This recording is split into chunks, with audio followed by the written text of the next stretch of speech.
قطب الدین بختیار کاکی رحمت اللہ نے فرمایا، جو شخص محبت الہی کا دعویٰ کرے، جو شخص کہتا ہے کہ مجھے اللہ سے محبت ہے اور دعویٰ کرے، مصیبت کے وقت چلائے، شور ڈالے، تو بختیار کاکی رحمت اللہ فرماتے ہیں وہ محبت میں کامل و اکمل نہیں بلکہ وہ جھوٹا ہے۔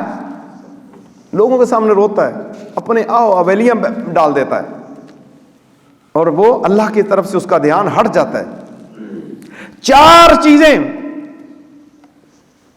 ان چار چیزوں سے جن کا میں آپ ذکر کرنے لگا ہوں، ایک اللہ والے کے لیے ان چار چیزوں کی کیا حیثیت ہے۔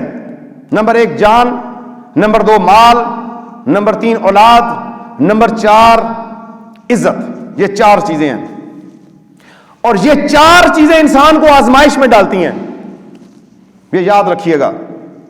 جان، مال، اولاد اور عزت، یہ انسان کو آزمائش میں ڈالتی ہیں۔ جب اللہ تعالیٰ کسی بندے کو آزمانا چاہتا ہے کہ یہ مجھ سے محبت کے دعویٰ میں جھوٹا ہے یا سچا ہے، تو اللہ تعالیٰ ان چاروں چیزوں پر مصائب بھیجتے ہیں۔ اس کی جان پر بھی مصیبت آتی ہے، اس کے مال پر بھی مصیبت آتی ہے، اس کی اولاد پر بھی مصیبت آتی ہے، اس کی عزت نفس بھی مجروح ہوتی ہے۔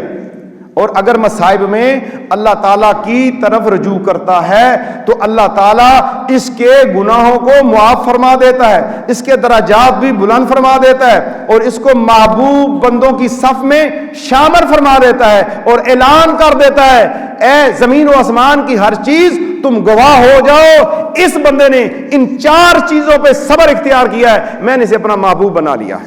مزید ویڈیوز دیکھنے کے لیے محمدی رونی قافلہ کے آفیشیل چینل کو سبسکرائب کریں اور بیل آئیکن کو پریس کریں۔